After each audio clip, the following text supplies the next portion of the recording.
आज हम आपको अतीक के इश्क की कहानी सुनाएंगे कि कैसे कई मासूमों के खून से होली खेलने वाला अतीक मोहब्बत के लाल रंग में रंग गया।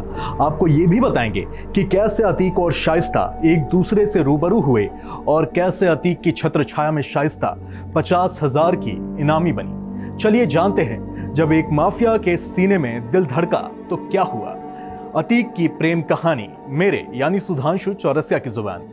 शाइस्ता परवीन का आज जो भी नाम है उसके पीछे बस एक वजह है, वो है उनके पति अतीक अहमद। अतीक के काले कारनामों के राजदार शाइस्ता के लिए पुलिस थाने, असलहों और जुर्म की दुनिया कोई नई बात नहीं है। पुलिस के साथ आंख मिचौली का खेल खेलने वाली शाइस्ता के पिता ही पुलिस विभाग में सिपाही थे। 1 जुलाई 1972 धूमनगंज प्रयागराज में शाइस्ता का जन्म हुआ। शाइस्ता अपने 6 भाई बहनों में सबसे बड़ी थी, जिस वजह से वो बचपन से ही अपने पिता के साथ पुलिस स्टेशन जाती और सारे कामकाज को बहुत ही नजदीक से देखती, समझती और परखती थी। शाइस्ता परवीन की पढ़ाई लिखाई प्रयागराज में हुई। उनका शुरुआती जीवन प्रतापगढ़ में बीता। शाइस्ता के 2 भाइयों में से एक मदरसे में प्रिंसिपल है, यानी एक तरफ शाइस्ता एक अच्छे परिवार से थी तो दूसरे तरफ अतीक एक तांगे वाले का बेटा, जिसने पैसों की खातिर जुर्म की दुनिया में कदम रखा और कुछ ही दिनों में जुर्म की दुनिया का बेताज बादशाह बन गया। शाइस्ता ने ग्रेजुएशन तक की पढ़ाई की है तो वहीं अतीक अनपढ़ था। हालांकि शाइस्ता के घरवाले और अतीक के घरवाले एक दूसरे को पहले से ही जानते थे। जब शाइस्ता के घरवाले उनका रिश्ता लेकर अतीक के घर गए तो उन्होंने इस रिश्ते को कबूल कर लिया। शाइस्ता पहले से बोलने में तेज तर्रार थी। उसने अतीक से ज्यादा पढ़ाई भी की है और अपने भाई बहनों में सबसे बड़ी होने के चलते उसे घर संभालना भी अच्छे से आता था। अगस्त 1996 में शाइस्ता का निकाह अतीक अहमद के साथ हुआ। इस वक्त तक अतीक ने जुर्म की दुनिया में कदम रख लिया था। जब अतीक मुसीबतों में घिरा रहा तब शाइस्ता उसके साथ खड़ी रही। यानी एक तरफ सीधी साधी लड़की शाइस्ता थी और दूसरी तरफ अतीक, जिसके गुनाहों की लिस्ट जितनी लंबी है उतनी उसकी सियासी उपलब्धियां भी नहीं।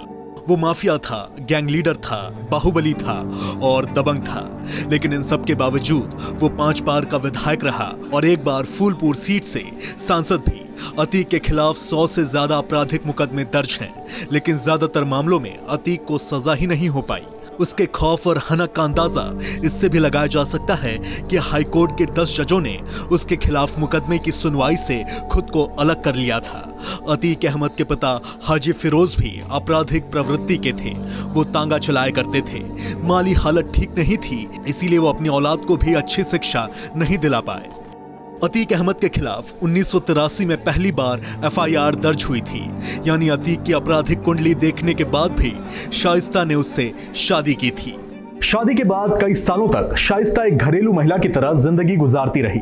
अतीक और शाइस्ता के 5 बेटे हुए, जिनका नाम उमर, अली, असद, एहजाम और अबान रखा गया, जिसमें उमर सबसे बड़ा और अबान सबसे छोटा बेटा है। अतीक अहमद और शाइस्ता के निकाह के बाद से ही शाइस्ता अतीक के हर जुर्म में उसका बराबर साथ देती थी। लेकिन जब अतीक जेल गया तो शाइस्ता ने भी सियासत की तरफ कदम बढ़ाने शुरू कर दिए। शाइस्ता परवीन ने सितंबर 2021 में असदुद्दीन ओवैसी की पार्टी AIMIM से अपने राजनीतिक जीवन की शुरुआत की थी। उसके बाद शाइस्ता को मायावती ने BSP में शामिल कर लिया और मेयर चुनाव लड़ने की तैयारी भी शुरू हो गई। लेकिन इसी बीच हुए उमेश पाल केस ने अतीक के पूरे परिवार को तीतर बीतर कर दिया। शाइस्ता के 19 वर्षीय बेटे असद को पुलिस ने एनकाउंटर में मार गिराया, जबकि पति अतीक अहमद और देवर अशरफ की सरेआम हत्या कर दी गई, जिसके बाद शाइस्ता अकेली हो गई। आपको हमारी ये प्रेम कहानी कैसी लगी हमें कमेंट बॉक्स में कमेंट करके जरूर बताइएगा और जाते जाते इस चैनल को जरूर सब्सक्राइब कर दीजिए। नमस्कार, मैं हूं मानक गुप्ता। अगर आपको हमारा ये वीडियो पसंद आया हो तो इसे लाइक और शेयर जरूर करें और हाँ, हमें सब्सक्राइब और फॉलो करना ना भूलें ताकि आप देश और दुनिया की कोई खबर मिस ना करें। तो जुड़े रहिए हमारे साथ और देखते रहिए News 24।